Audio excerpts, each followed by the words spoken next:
Going on, YouTube family? So today I want to talk about the purpose of the buffer tank.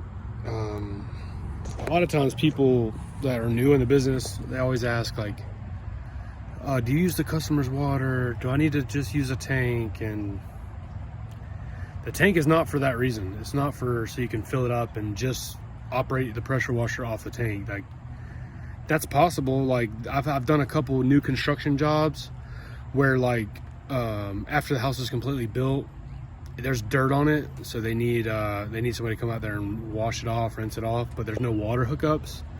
So I use my 12-volt pump for that situation, but I could have filled this tank up and used the pressure washer to rinse the house down, but I didn't. So it's rare that you're going to need to do that unless you're doing like fleet washing or something like that, but this isn't even really a big enough tank for that. So number one, a buffer tank will help prevent your pump from overheating. So if you're just running your machine off the customer's water through a garden hose, what will happen, a lot of machines have this little bypass line, and I'll pop a picture up to show you that it's like a little small circle that recirculates hot water. So when the water comes into the pump, it goes in right here and comes out here to the pressure gun.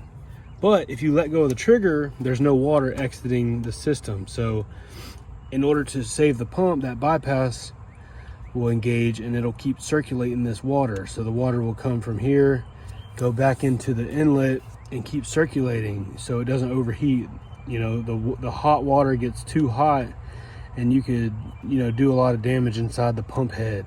So anyway, so the number one reason I want to use a buffer tank is for this right here. So this used to be a little small loop hose right here, but I put a plug in here, a 3/8 plug, and then this is 3/8 hose attached to a barb that is ran down here, all the way right here, all the way up and right here. And what that does is when I let go of the trigger on the gun, it will send the system into bypass. So instead of the water just recirculating in this small little hose and getting hot, now this water will shoot out into this hose into the tank. And then obviously the water will be circulating it back into the machine, but it's not going to overheat because there's a lot of water in the tank. So essentially what that means is you can set the gun down and talk to the customer for 5, 10, 15 minutes if you want to. Or if you have other things, you got to move some furniture and you don't feel like going back and shutting off the machine, you could just set your gun down and not worry about the pump overheating. So that's one reason, is for the bypass.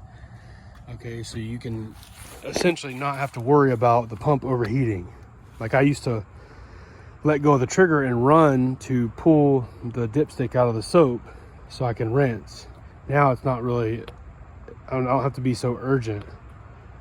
But another reason to do this is there's been a couple jobs I've done where the homeowner's water pressure wasn't high enough to operate my machine.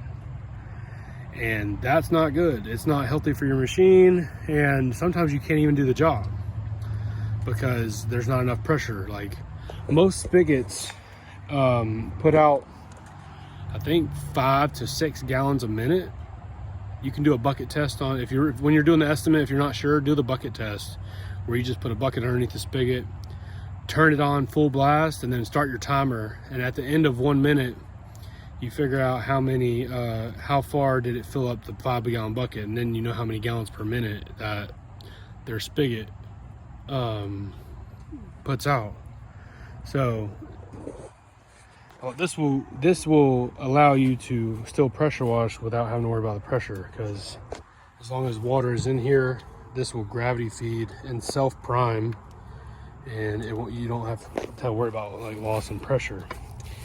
But not every pressure washer is self priming. So I think the belt drive machines here are self priming. It's a lot easier. So if you're a direct drive, I'm not sure, you might have to just raise the tank up to where it's above the pump so the gravity forces the water into it a little bit better. But essentially that's the top 2 reasons. And then like I said, if there is a small job you need to carry water because there is no water, that's another thing you could do. But for the most part, that's the basics of a buffer tank.